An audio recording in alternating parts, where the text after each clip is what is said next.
Hello mga lods! Welcome back sa channel natin. Panibagong araw at panibagong video na naman ang ating gagawin. So, mapansin nyo mga lods na may hawak ko na laruan.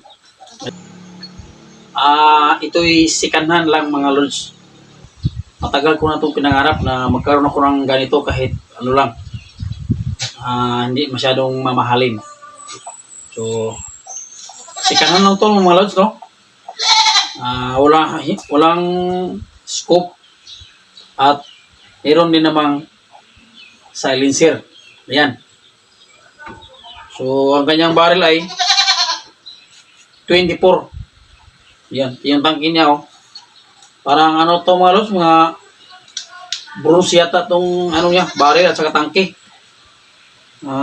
Rifle type. Ayan, oh.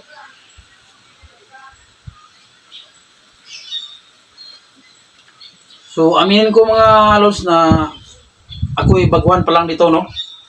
Kailangan natin itong pag-aralan ng mabuti.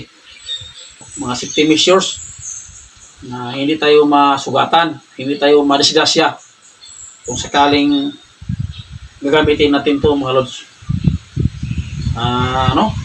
Sa mga nagtanong, gusto magtanong kung ano na, ilang taon na to sa may-ari.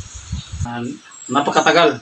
Kasi sabi ng may-ari ito na 20 years daw to sa kanyang kamay. At marami na rin na huling ibon. Dahil nagsawa na siya at marami na ngayong nag-upgrade ng mga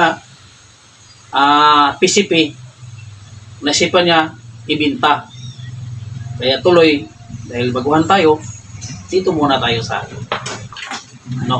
sa sikanhan. Pero sulit ito mga no? Sana maganda ito. Sana idol na okay to. May naman, kaunting singaw. Pero ano lang to, sa mga uring. Madali lang itong fix.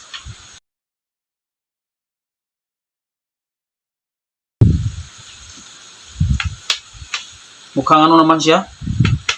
May diferensya, punti lang. Kak natin. Yan, no?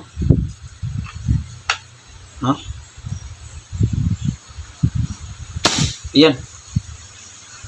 So, sa lakas niya mga idol, itong kak niya, handle, pag no? Ganon. So, siya, hindi siya fix. May gap na siya sa sobrang tagal niya. Yan, no?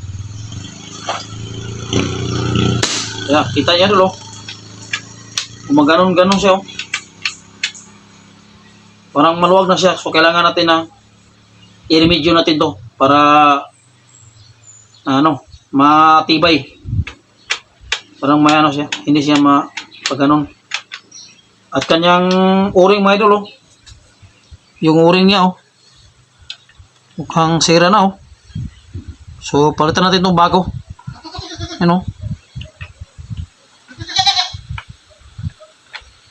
So, may singaw siya dito. Yun.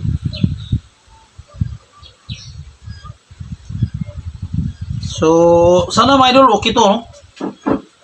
Kailangan natin ng remedyo ng kaunti para tumibay siya. So, sa sunod na video natin mga lods, bibili ako ng scope. Dahil hindi naman na ito ubra kung walang scope. So, kailangan nating mag-upgrade kasi nasawa na rin ako sa marble gun. Okay mga lods, salamat. At sana huwag nyo kalimutan i-subscribe kung napadaan man kayo sa channel natin. At i-like at i-share po. At sa ulitin, sa sunod na video, bibili ako ng scope para dito mga lods. Okay, salamat. Salamat.